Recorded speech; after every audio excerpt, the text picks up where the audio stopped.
तो दोस्तों स्वागत है आप सबका रियल स्टेट गेम चेंजर की सीरीज में। और जैसा कि आप जानते हैं हम हर इंटरव्यू में आपके लिए एक रियल स्टेट सीईओ, एक रियल स्टेट डायरेक्टर की स्टोरी आपके लिए लेकर आते हैं। आज की स्टोरी बहुत ही स्पेशल है। ये real estate game changer series में आप आज जिनसे मिलने वाले हैं वो है PRM Begraj group from Siliguri West Bengal के एक बहुत अच्छी रियल स्टेट कंपनी के डायरेक्टर जिनका ग्रुप 20 साल पहले 20+ ईयर्स का इन एक्सपीरियंस है। 30+ से ज्यादा प्रोजेक्ट ये लोग सिलीगुड़ी और उसके आसपास डिलीवर कर चुके हैं। 2000 से ज्यादा सेटिस्फाइड इनके कस्टमर्स हैं और 20 से 25 लाख स्क्वायर फीट का लैंड डेवलप करके सेल कर चुके हैं। तो आज मैं आपको मिलाने वाला हूं मिस्टर उत्सव मित्तल जी से। He is the executive director of PRM Begraj group from Siliguri West Bengal. He is a fitness enthusiast and loves to follow all sports. आपको ये सब इसलिए बता रहा हूं क्योंकि इंटरव्यू बहुत इंटरेस्टिंग होने वाला है और इतने सारे लोग जो ये इंटरव्यूज को पसंद कर रहे हैं। आप क्यों पूरे इंटरव्यू में हमसे जुड़े रहे ये जरूरी है जानना कि भारत के एक ऐसे सिटी में जो वैसे तो बहुत फेमस है एज अ पिकनिक स्पॉट, घूमना लोग सिलीगुड़ी के आसपास बहुत पसंद करते हैं, लेकिन एक रियल स्टेट सीईओ की स्टोरी वहां से हम आपके लिए लेकर आए। तो this is a really special one. जुड़े रहिए। मैं स्वागत करता हूं उत्सव मित्तल जी का। Sir, real estate game changer series में आपका स्वागत है। धन्यवाद।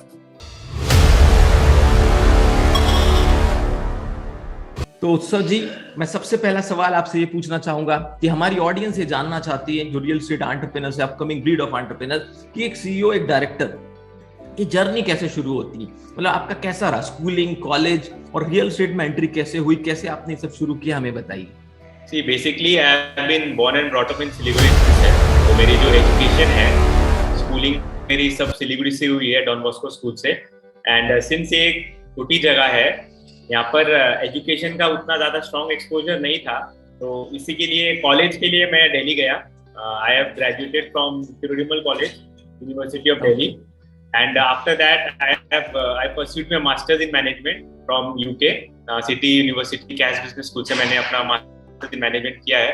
तो जैसे कि मैंने आपको बोला कि परवरिश सब यहीं हुई है, तो सिंस इधर लिमिटेड अपॉर्चुनिटीज थे बैक देन, अभी तो फिर भी बहुत कुछ, अभी तो it has grown tremendously, but back then during the 90s early 2000 में अपॉर्चुनिटीज नहीं थी। तो आफ्टर स्कूलिंग हमने मतलब सब एजुकेशन बाहर से परस्यू की है। And since my family was already into construction, so once I got back in India, so I started pursuing, I basically took over the family business and got involved, and you know, वैसे ही मतलब जैसे आप family businesses का process होता है, once you get back you start learning about the business, your father is there with you, family is there with you, so that is how I gradually entered into business. Okay, super. तो PRM Begraj group के बारे में हम तो जितना जानते हैं वो सिर्फ वेबसाइट वगैरह से हमें जो पता चला है, पर हम आपसे एज अ ओनर जानना चाहते हैं कि पीआरएम बेगराज ग्रुप कब से काम कर रहा है, कैसे काम कर रहा है, क्या प्रोजेक्ट्स है आपके, क्या यूएसपी है, आगे क्या आने वाला है, हमें बताइए। See, PRM Begraj Group has been one of the pioneer groups in Siliguri. As मैंने आपको पहले भी बोला कि ये काफी छोटी जगह थी, इधर उतना बेसिकली ये ट्रेड हब था, because it is located very strategically, so it was never a big market for real estate, but it was always a good trading hub. So the group was founded by our visionary leader Shri Begraj Agarwal ji, my uncle, in the early 90s. So it was his vision, जिसके कारण मतलब सिलीगुड़ी का in fact जो real estate का growth है, आई think it is because of his vision. जब उन्होंने इधर काम शुरू किया रियल एस्टेट का, तब काफी लोगों ने मतलब सोचा भी नहीं था कि सिलीगुड़ी जैसे शहर में इतना मार्केट ग्रो कर सकता है रियल एस्टेट का। उस समय जो उनकी सोच थी, समय से काफी आगे थी, तो उस समय के हिसाब से उन्होंने जो प्रोजेक्ट्स लॉन्च किए, बड़े प्रोजेक्ट्स किए। सिलीगुड़ी का सबसे पहला वेल डिफाइंड हाउसिंग सोसाइटी उनका लॉन्च किया हुआ था। उसके बाद नॉर्थ ईस्ट का पहला मॉल सिलीगुड़ी में उनका विजन था। तो this is how the group started his business. It was basically his vision that the group has followed, and that is how he is not there with us, but still we are following his footsteps only and taking it forward. Superb. So we want to know that behind all this, मतलब सबसे पहला Pioneer काम शुरू करना, north का सबसे अच्छा mall शुरू करना, एक हाउसिंग सोसाइटी को कंप्लीट करना। अब आपसे मैं ये पूछना चाहूंगा कि आप इस बिजनेस में आए, आपके पूरे ग्रुप के लिए इंस्पिरेशन कौन रहा है, कौन आपके मेंटर है, कौन आपके लिए इंस्पिरेशन है, किनको आप बहुत मानते हैं जिससे आज पीआरएम बेगराज ग्रुप इतना अच्छा एक ब्रांड नेम क्रिएट कर पाया, उनका थोड़ा मुझे बताइए, उनके बारे में बताइए। जी, मैंने आपको पहले इस answer, I think I have already indirectly answered you. The leader, the visionary of our group has always been our visionary ताऊजी, जो मैं श्री बेगराज अग्रवाल जी, उन्हीं का विजन था जो भी किया है.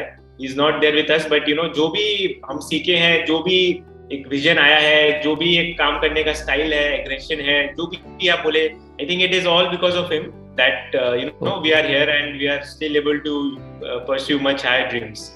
Super. So PRM Begraj group के जो सबसे पहले फाउंडर है, मतलब जिन्होंने शुरू किया, बेगराज जी, वही आपके ताऊ जी आपके लिए इंस्पिरेशन है, आपके लिए मेंटर है. बहुत अच्छी बात है.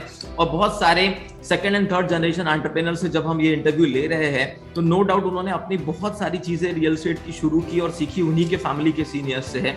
तो ये एक बहुत अच्छा सिम्टम है कि भारत में हम उस ट्रेडिशन कल्चर को फैमिली बिजनेस में मानते हैं, हम उनसे सीखकर बहुत सारी स्ट्रेटेजीज को इंप्लीमेंट करके ग्रो कर रहे हैं. तो अब मैं ये जानना चाहूंगा कि आपका टोटल नंबर ऑफ स्टाफ कितना है, मतलब एक फुल टाइम आपके पास कितने लोग काम कर रहे हैं, कितने वेंडर्स आपसे जुड़े हैं, कितने लेबर्स रेगुलर आपके साथ काम करते हैं अलग अलग प्रोजेक्ट्स पे, ये थोड़ा हमें बताइए.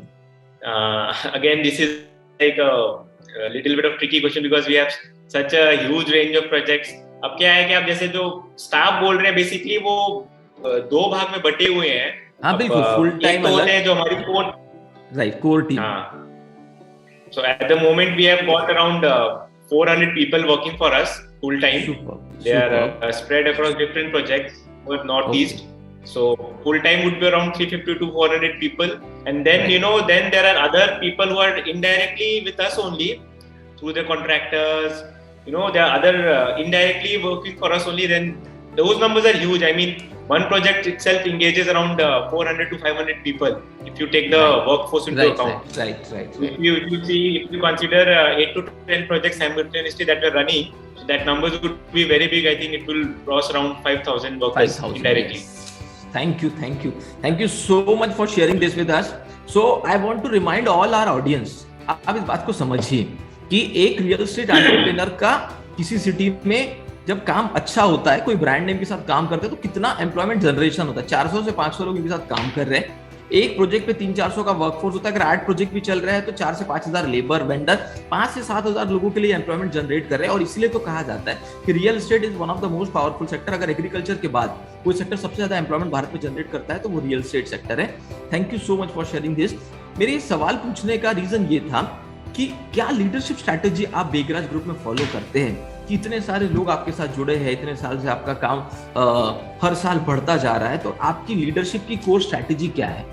See, basically leadership strategy बहुत ही simple है. It's not complicated. We have divided our teams into various departments. एक operations department है, एक marketing department है, एक finance department है. So इस तरीके से 4-5 core department है, एक HR department है. So basically primarily हमने पूरे ग्रुप को 4 से 5 core department में बांटा हुआ है. And we have someone heading each department from all sectors. Like marketing is headed by someone. So अब क्या है कि they are representing their segment to us. They are coordinating us. And under them, अब जैसे हमारे 10 project चल रहे हैं तो एक मार्केटिंग हेड जो है उसके अंदर 10 फर्दर प्रोजेक्ट हेड्स है. मार्केटिंग प्रोजेक्ट हेड है, मार्केटिंग ऑपरेशंस हेड है, ऑपरेशन जो चीफ ऑपरेशन हेड है हमारे, उसके अंदर फिर फर्दर 10 प्रोजेक्ट के इंजीनियरिंग उनको रिपोर्ट करते हैं. तो ये स्ट्रक्चर में हम काम करते हैं. So it's a very simplified structure and I have personally found it to be very successful. इससे ट्रांसपेरेंसी भी रहती है, इससे रिपोर्टिंग भी काफी क्लियर रहती है. अभी सपोज कोई भी डिपार्टमेंट में कुछ इशू अगर होता है तो we can trace it down to the bottom. What is the core issue and whenever we are performing well in any segment, then also we have a analysis on what things we are doing right. So ये एक simplified transparent structure है जिसके वजह से हम लोग analysis कर सकते हैं, काफी clear analysis कर सकते हैं, वो जो हमें एक self feedback के form में काम करता है. And it helps tremendously in improving performances. Right. So thank you so much for sharing this. Now we'll move towards the next question. As a leader, जब आप इतना सब मैनेज करते हैं तो आप अपनी एनर्जी लेवल को हाई रखने के लिए, वैसे तो आप एक एथलीट है, बहुत फिटनेस एंथुसियास्ट है, स्पोर्ट्स खेलते हैं, फिर भी हम जानना चाहेंगे, बहुत इंटरेस्टेड होता है ऑडियंस ये जानने के लिए कि एज अ सीईओ डायरेक्टर आप अपना रूटीन क्या, कोई सक्सेस रिचुअल फॉलो करते हैं, कोई मॉर्निंग हैबिट्स फॉलो करते हैं, कैसे आप खुद की एनर्जी लेवल हाई रखते हैं इतना सब मैनेज करने के लिए, और खुद के टेम्परामेंट को कूल रखने के लिए आप क्या चीजें करते हैं? फर्स्ट ऑफ ऑल, मैं एथलीट तो नहीं हूँ, दो I am a fitness enthusiast, I am not an athlete, but since I am a fitness enthusiast, it helps me a lot in my daily lifestyle, because मैं fitness follow करता हूँ, तो क्या है कि मैं एक डिसिप्लिन लाइफ लीड करता हूँ, मैं लाइफस्टाइल बहुत डिसिप्लिन्ड है, I like go to bed early, get up early, I eat in a very proportionate manner, I eat the correct, I have a proper diet plan, I follow a proper diet plan. So physically, the first point is you should feel fit physically, so that has been my priority. तो क्या है कि when I feel fit physically, I mean when I'm like I work out daily in the morning, so एक physical energy automatically रहती है, तो वो physical energy again translates, converts your mental well-being also. It helps, mentally also it helps you a lot. So I think both the things are connected. ये I think it's one of the biggest reasons जो आप energy की बात कर रहे हैं, when आप जब इतना डिसिप्लिन्ड वे में फॉलो करते हैं तो आपको you feel very fit and that motivates you have the energy to keep going daily. So ये एक बहुत बड़ा एक फैक्टर है. एंड सेकेंडली थोड़ा बहुत स्पिरिचुअल भी फॉलोइंग करते हैं, श्री रविशंकर जी को भी फॉलो करते हैं, मेडिटेट भी करते हैं.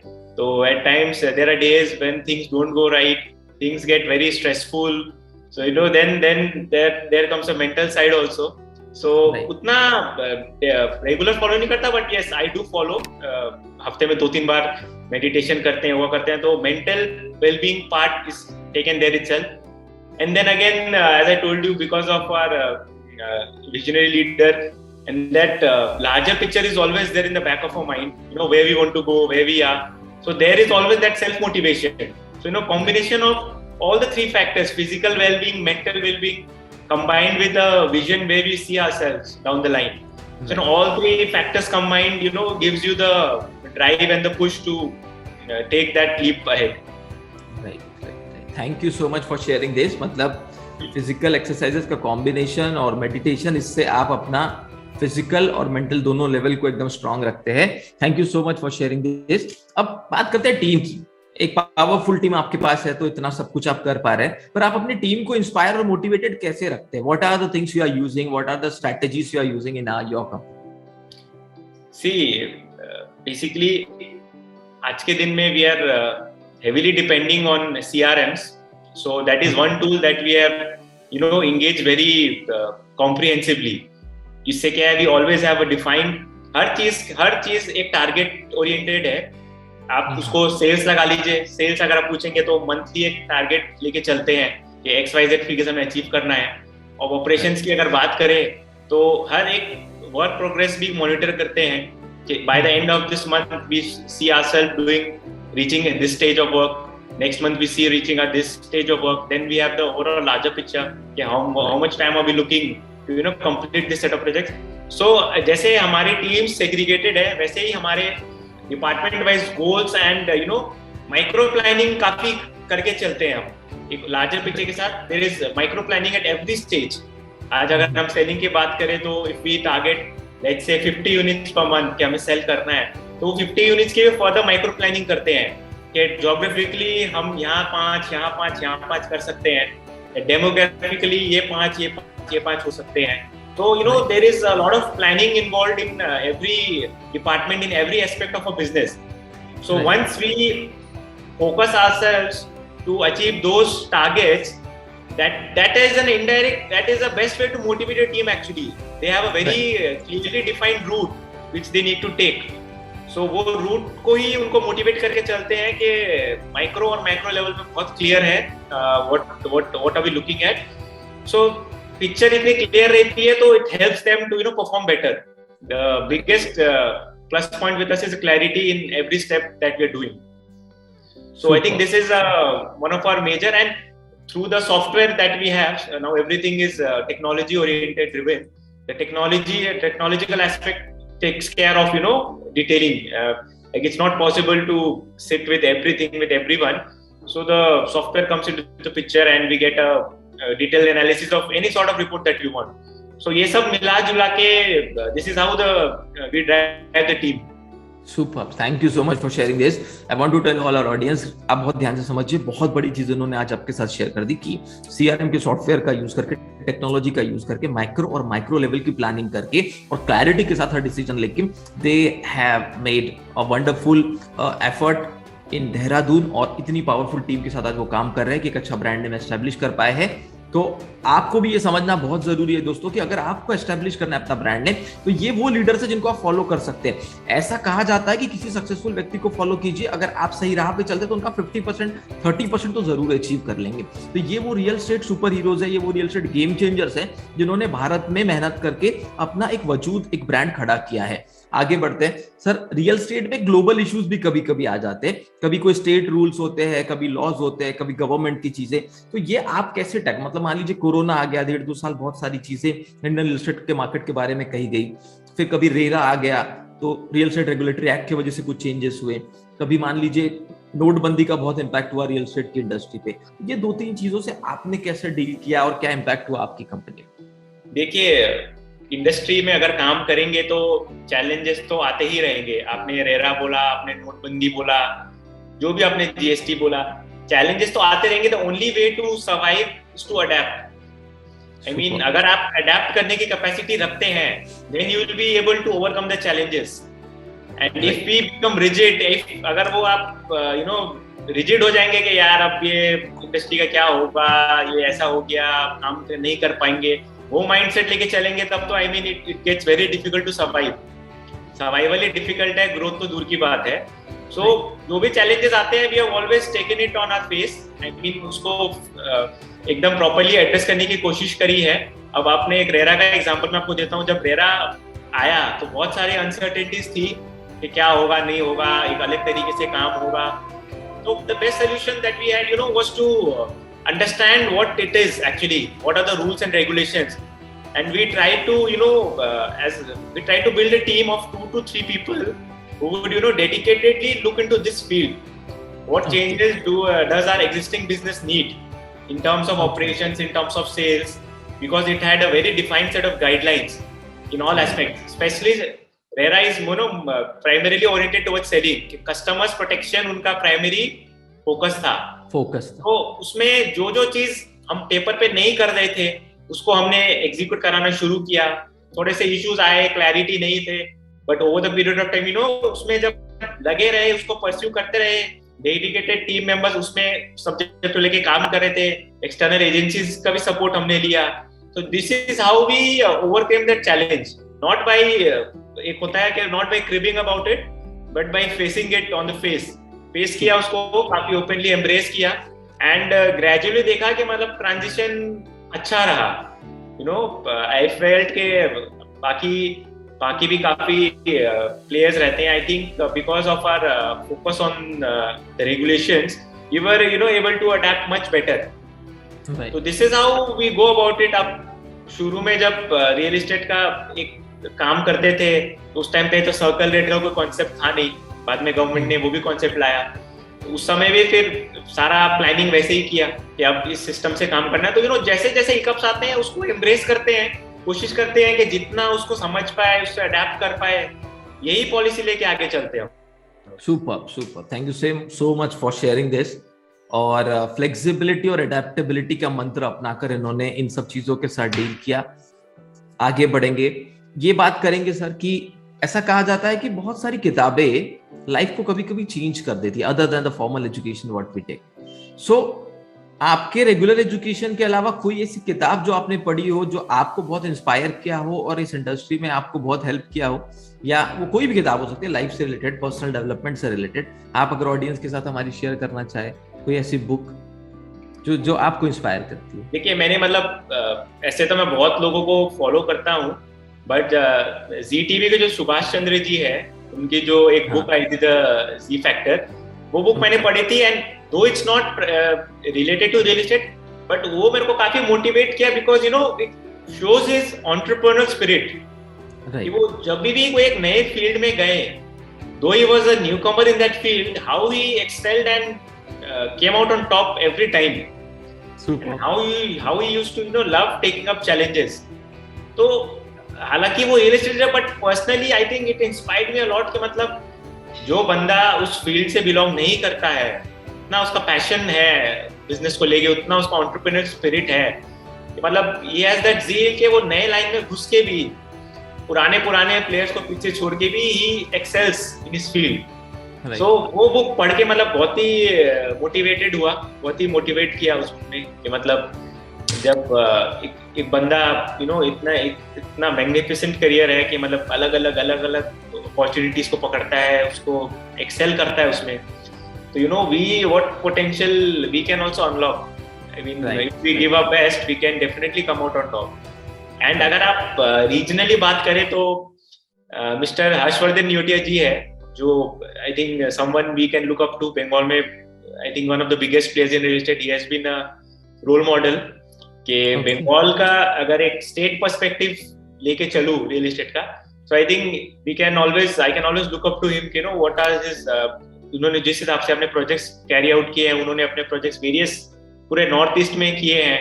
Now is also diversifying. So regionally देखे तो he has always been a motivating factor for me. Superb. तो हम भी और डिटेल में हर्षवर्धन जी के बारे में जानना चाहेंगे। उनका क्या नाम से उनका ग्रुप फेमस है यहाँ पर? बंगाल अंबुजा। Okay, super. चलिए आगे बढ़ते हैं।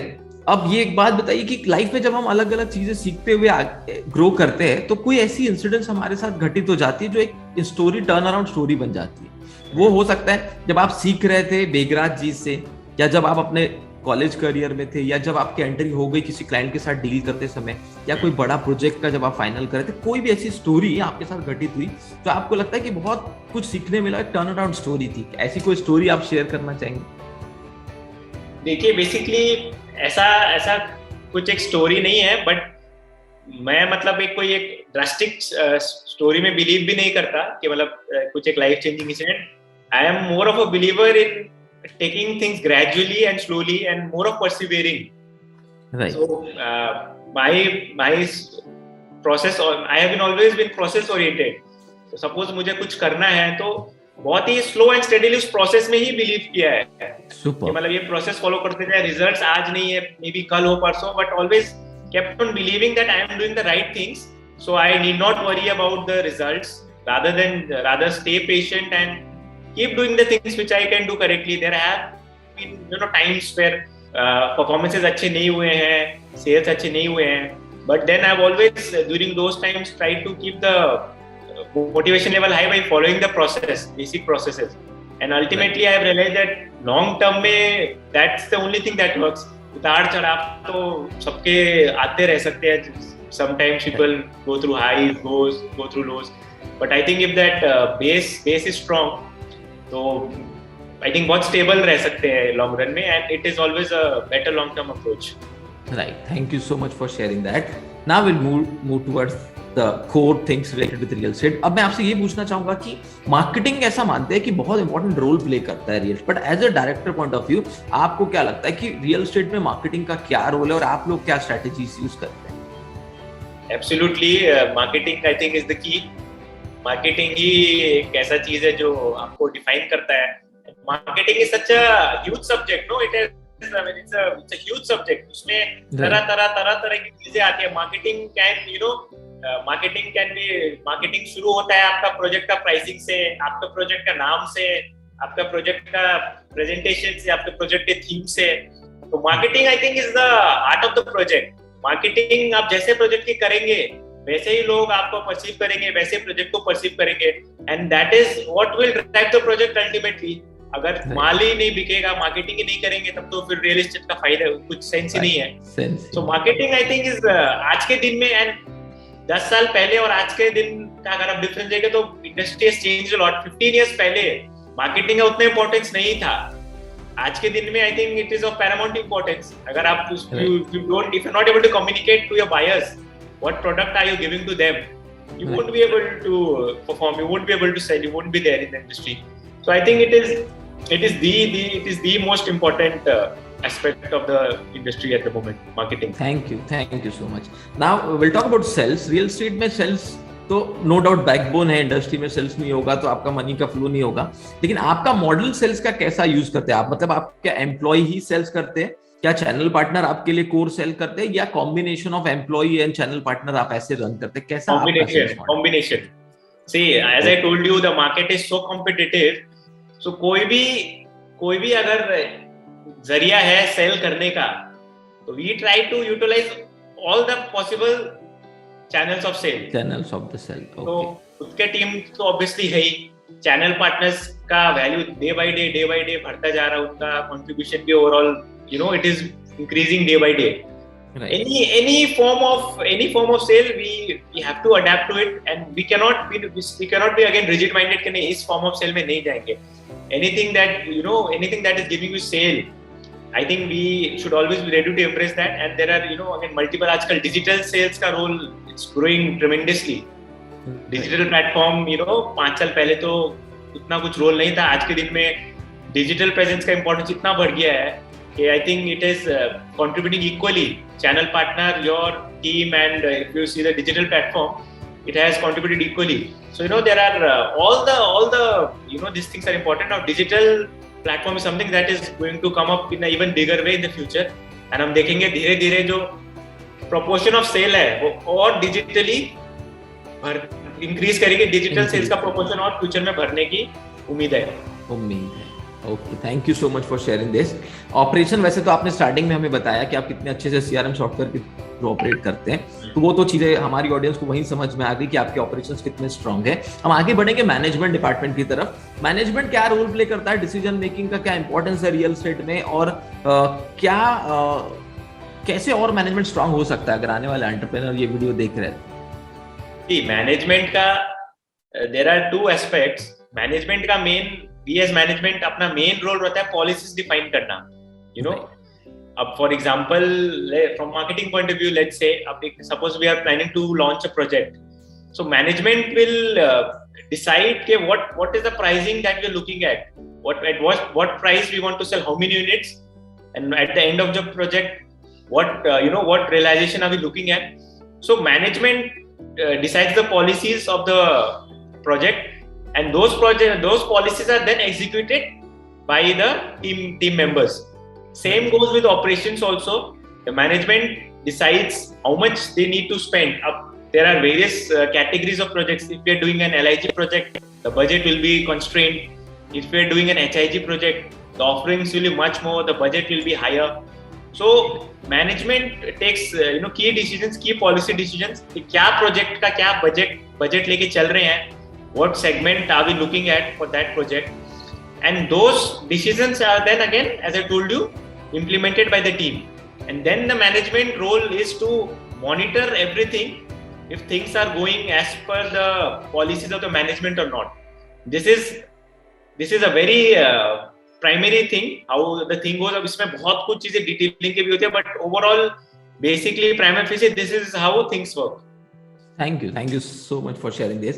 Now we'll move towards another aspect कि PRM बेगराज ग्रुप का आगे का प्लान क्या है, क्या विजन और गोल्स है आपके आने वाले 5-10 साल के, ताकि सिलीगुड़ी का हर ऑडियंस ये जान सके कि उन्हें कितने अच्छे प्रोजेक्ट्स या और क्या क्या चीजें आप डिलीवर करने वाले, तो आपके क्या फ्यूचर प्लान्स? ये अभी आपने बोला कि सिलीगुड़ी की ऑडियंस जान सके कि आगे के क्या क्या है, तो हमारा सबसे बड़ा प्लान है कि सिलीगुड़ी से बाहर निकल के we geographically go to a much broader area.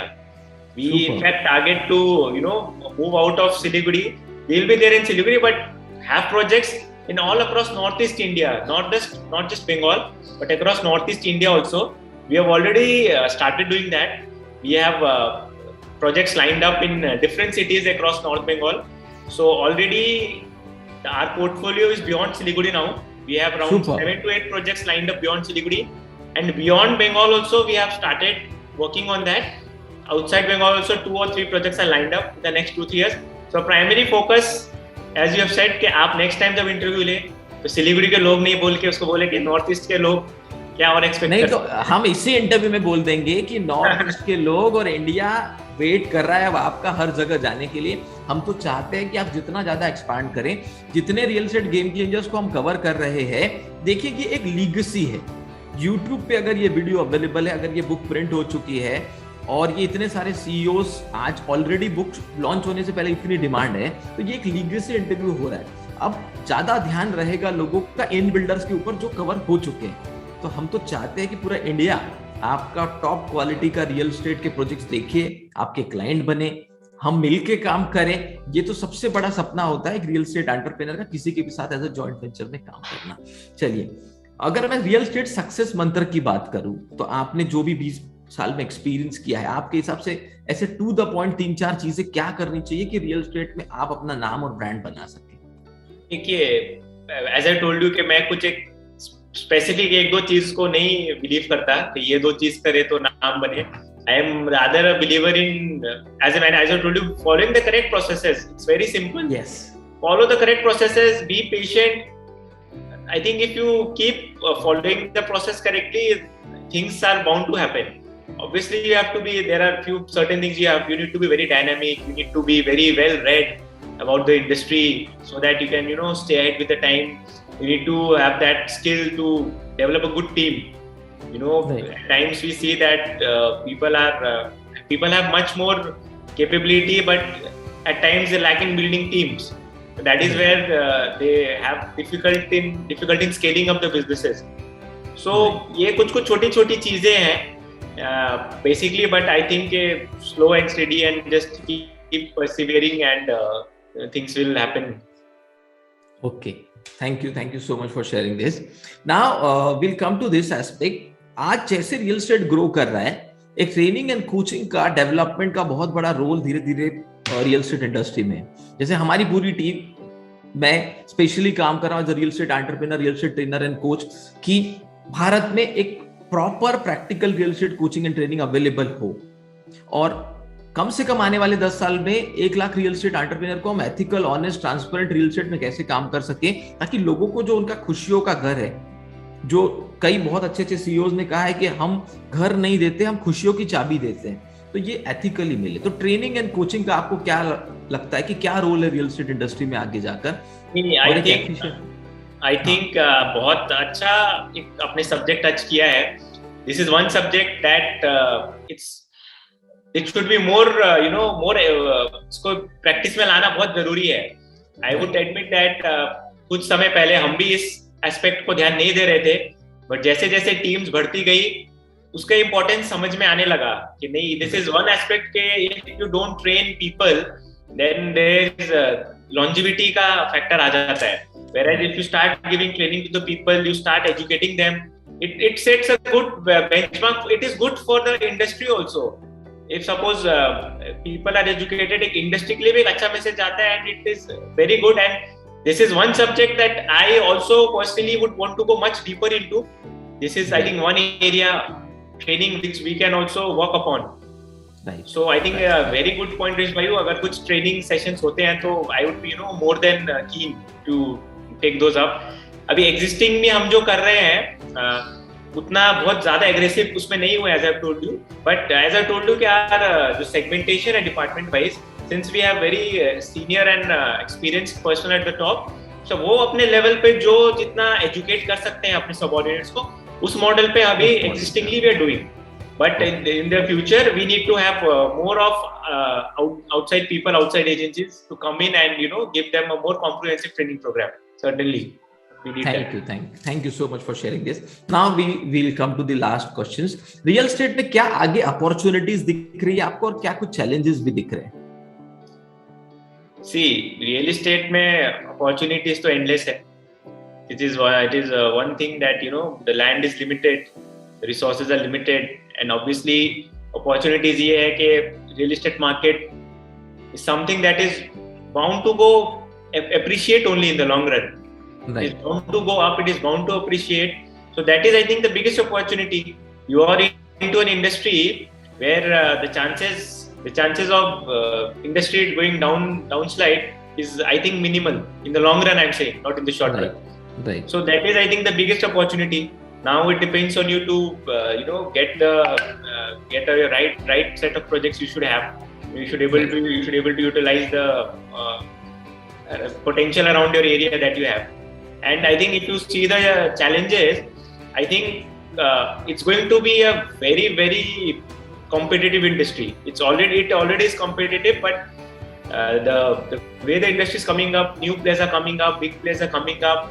It's going to be, you have to be very efficient to survive, because two wrong decisions can lead to a downfall of an entire project. So you have to be always aware of the competitive nature of the project, and you have to take very calculated decisions.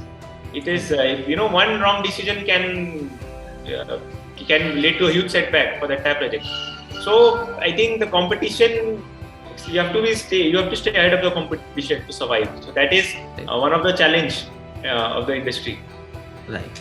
Thank you so much for sharing this. Now, the last advice for the marketing agencies and the advisors. They play a very important role in this industry. And day by day, the culture of marketing agencies were growing. The advisors, the good educated people nowadays want to move towards as a freelancer, real estate consultant and all, and they want to start their agency. What advice you want to give to them? See, I don't think that I'm able enough to advise them. In fact, I am always looking to learn something from them. I ask them to advise us how we should improve our... No, but an advice related with how to select a good builder. Sometimes they get stuck. They don't get commissions on time. The project is not building on time. वो बेच तो देते हैं, उनको problems आती है. तो ये सब के लिए वो क्या देखकर? देखिए, I think someone, for instance, someone who is just new and starting his new venture, I think credibility of a builder, I think, is most important. Okay, at the past we have seen that one or two bad instances have spoiled the name of the entire industry. So it's very important. Most important, I think the biggest factor in real estate is credibility of the builder.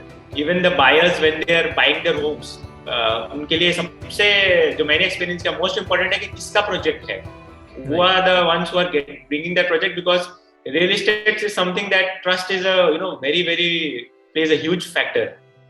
अगर आप trust उसका maintain करके चलते हैं, तभी आप आगे बढ़ पाएंगे. सो यही एडवाइस दूंगा कि आप जब किसी के साथ काम करते हैं तो उसके पास्ट रिकॉर्ड देखे, बिल्डर के क्रेडेंशियल्स देखे, then will be very sorted कि मतलब क्या फर्क है XYZ में, ABC में. So this is one homework that everyone can do, and then accordingly they can start up their own thing. Okay, thank you so much for sharing this. So उत्सव जी, मैं तहे दिल से आपकी पूरी टीम का धन्यवाद देना चाहूंगा कि आपने अपना इतना कीमती समय निकालकर real estate game changer series में आने का डिसीजन लिया, आपके प्रैक्टिकल एक्सपीरियंसेस को शेयर किया. उसके लिए आपकी टीम का, मेरी और मेरी टीम की तरफ से तहे दिल से बहुत बहुत धन्यवाद.